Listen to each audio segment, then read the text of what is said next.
ഏറ്റവും ധനികനായ വ്യക്തിയാണ് മുകേഷ് അംബാനി. ലോകത്തിലെ ഏറ്റവും സമ്പന്നമായ കുടുംബങ്ങളിൽ ഒന്നാണ് അംബാനി കുടുംബം. അംബാനി കുടുംബത്തിന്റെ വിശേഷങ്ങൾ എപ്പോഴും മാധ്യമങ്ങളുടെ ശ്രദ്ധ പിടിച്ചു പറ്റാറുണ്ട്. മുകേഷ് അംബാനിയുടെയും നിത അംബാനിയുടെയും വിവാഹം ഉറപ്പിച്ചതടക്കമുള്ള കഥകൾ വർഷങ്ങൾക്കിപ്പുറവും മാധ്യമങ്ങളിൽ നിറയുന്നു. ആനന്ദ് അംബാനിയുടെയും രാധിക മർച്ചന്റിന്റെയും വിവാഹപൂർവ്വ ആഘോഷങ്ങൾ പൊടിപൊടിക്കുന്നതിനിടെ ഇപ്പോൾ അംബാനിയുടെ മൂത്ത മക്കളായ ആകാശിനും ഇഷയ്ക്കും ആ പേരുകൾ ലഭിച്ചതിന് പിന്നിലെ രസകരമായ കഥയാണ് വീണ്ടും ശ്രദ്ധ നേടുന്നത്. ഒരു ദേശീയ മാധ്യമത്തിന് നൽകിയ അഭിമുഖത്തിലാണ് മക്കൾക്ക് പേരുകൾ തിരഞ്ഞെടുത്തതിന് പിന്നിലെ കഥ നിത അംബാനി വെളിപ്പെടുത്തിയത്. അമേരിക്കയിൽ വെച്ചായിരുന്നു നിത അംബാനി ആകാശിനും ഇഷയ്ക്കും ജന്മം നൽകിയത്. എന്നാൽ പ്രസവ സമയത്ത് മുകേഷ് അംബാനി ഇന്ത്യയിലേക്കുള്ള മടക്കയാത്രയിലായിരുന്നു. ഇന്ത്യയിൽ ഫ്ലൈറ്റ് ലാൻഡ് ചെയ്ത സമയത്താണ് അമേരിക്കയിലേക്ക് അടിയന്തരമായി മടങ്ങിയെത്തണമെന്ന് അംബാനിക്ക് അറിയിപ്പ് ലഭിച്ചത്.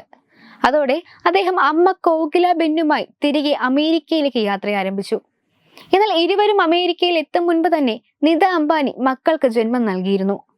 വിമാനത്തിന്റെ പൈലറ്റാണ് മുകേഷ് അംബാനി ഇരട്ടക്കുട്ടികളുടെ അച്ഛനായ വിവരം യാത്രാമധ്യേ അനൗൺസ് ചെയ്തത്. ഒരു ആൺകുഞ്ഞും പെൺകുഞ്ഞുമാണ് ജനിച്ചതെന്നും പൈലറ്റ് അറിയിച്ചിരുന്നു.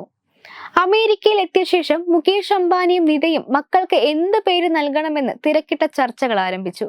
ഒടുവിൽ അംബാനി തന്നെയാണ് മക്കൾക്കുള്ള പേര് തിരഞ്ഞെടുത്തത്. അതിന് പിന്നിൽ അദ്ദേഹത്തിന്റെ വ്യക്തമായ കാരണങ്ങളും ഉണ്ടായിരുന്നു. വിമാനത്തിൽ ഇരുന്നു കൊണ്ട് താരെ മലനിരകളുടെ കാഴ്ച ആസ്വദിക്കുന്നതിനിടെയാണ് മകൾ ജനിച്ച വാർത്ത അംബാനി അറിഞ്ഞത്. അതിനാൽ പർവ്വതങ്ങളുടെ ദേവത എന്നർത്ഥം വരുന്ന ഇഷ എന്ന പേര് തന്നെ പെൺകുഞ്ഞിന് നൽകി. ആകാശത്തിലൂടെയുള്ള യാത്രക്കിടെ അച്ഛനായതിനാലാണ് മകന് ആകാശ് എന്ന പേര് തിരഞ്ഞെടുത്തത്.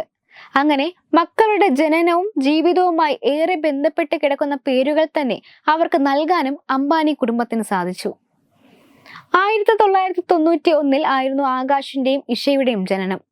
3 പതിറ്റാണ്ടുകൾക്കിപ്പുറം 2022 അംബാനി കുടുംബത്തിൽ വീണ്ടും ഇരട്ടക്കുട്ടികൾ ജനിച്ചു. ഇഷ അംബാനിയാണ് നവംബർ മാസത്തിൽ ഇരട്ട കുഞ്ഞുങ്ങൾക്ക് ജന്മം നൽകിയത്.